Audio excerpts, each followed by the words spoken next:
오늘도 새벽 예배를 드리게 하시 하나님께 감사와 찬송과 영광을 올려드립니다.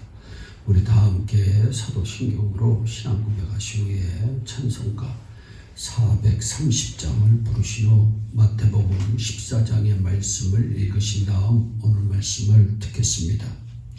세상에서 지치고 상한 심령으로 말씀을 듣는 우리들에게 하나님께서 오늘 주시는 말씀은 세례 요한의 죽음에 관한 말씀입니다. 세례 요한처럼 살다가 죽으라는 말씀입니다.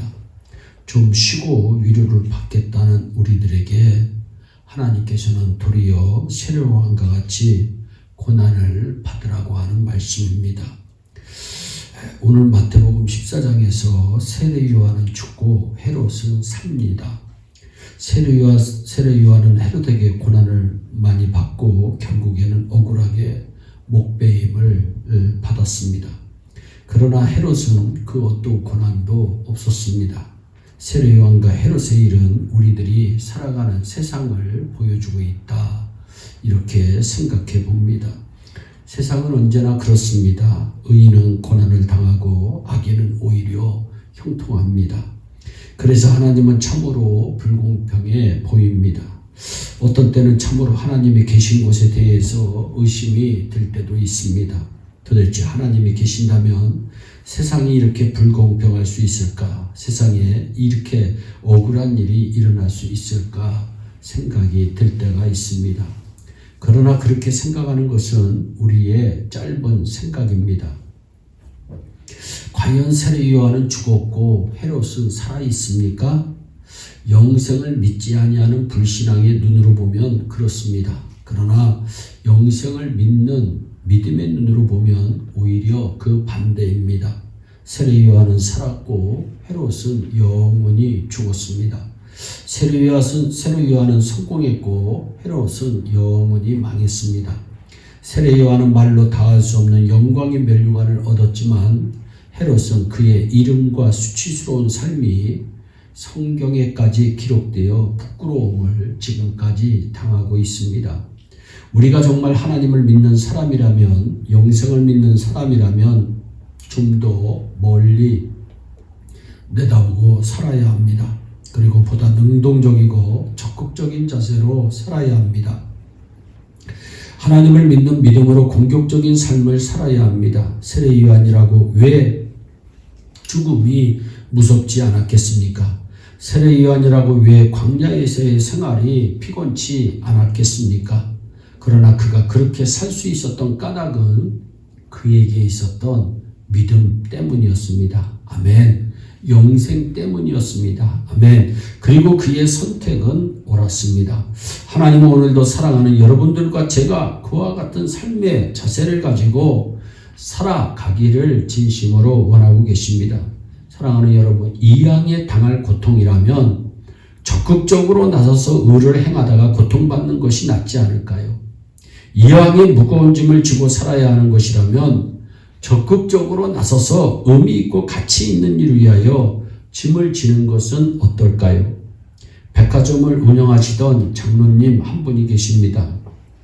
지금은 크게 성공을 하신 분이시지만 한때 재정적으로 많은 어려움을 안고 고통을 당하신 적이 있습니다. 거의 매일 부도의 위험 속에서 정말 피가 마르는 하루하루를 보내신 적이 있습니다. 그런데 그 장로님의 특기는 헌금하는 것이었습니다. 형교나 구제를 위하여 헌금할 일이 생기면 너무 사업이 어려우니까 현금이 없으니까 어음으로 헌금을 하였다고 합니다. 사람들이 어음으로 헌금하는 것은 지나친 것이 아니냐 말하면 자기 사업을 위해서는 어음을 끊으면서 왜 하나님의 사업을 위해서 어음을 끊으면 안 되느냐고 도리어 반문하셨던 분입니다. 그리고는 그 어음을 막기 위하여 또 피마르는 고통을 당하고 나셨습니다. 그 장로님은 어차피 피마르는 고통을 당할 바에는 자기 사업만을 위하여 그 고통 당하지 말고 하나님의 사업을 위해서도 당해야 한다고 생각하셨던 분입니다. 그리고 어차피 고통당할 바에는 하나님의 사업을 위하여 고통당하는 것이 훨씬 더 의미 있고 가치 있는 일이라고 생각하셨던 분입니다. 결국요, 그 장로님은 성공하셨습니다. 승리하셨고 여러분 하나님 앞에도 영광 올려드리는 귀한 믿음의 사람으로 교회에 남겨져 있습니다. 힘들고 지치신 분들 계십니까? 눕지 마세요. 쉬지 마세요. 위로받으려고 기대하지 마세요. 일어나세요. 짐을 지세요. 명예를 지세요. 이왕 죽을 목숨이라면 주를 위하여 일하다가 죽고 이왕 힘든 세상 살아간다면 주를 위하여 힘을 쓰는 것이 우리 신자의 멋진 신앙생활의 모습은 아닐까요? 할 일이 많습니다. 근사한 일도 많습니다. 쉽지는 않지만 가볍지도 않지만 죽어도 좋고 힘들어도 정말 좋은 일들이 이 세상에는 얼마나 많은지 모릅니다. 사람은 언제 행복할까 하는 생각을 해본 적이 있습니다.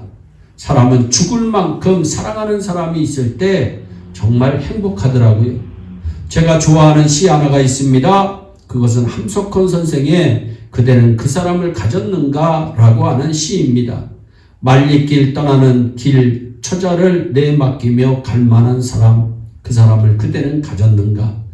탔던 배 꺼지는 순간 구명대 서로 사양하며 너만은 제발 살아라 할 만한 사람, 그 사람을 그대는 가졌는가. 사람이 죽을 만큼 사랑하는 사람이 있을 때 행복하지만 그와 함께 죽을 만큼 사랑하는 일이 있을 때에도 역시 행복합니다. 여러분, 이왕 우리가 주의 일 하는 거 죽을 만큼 사랑하는 일이 됐다면 우리 하나님이 얼마나 기뻐하실까요?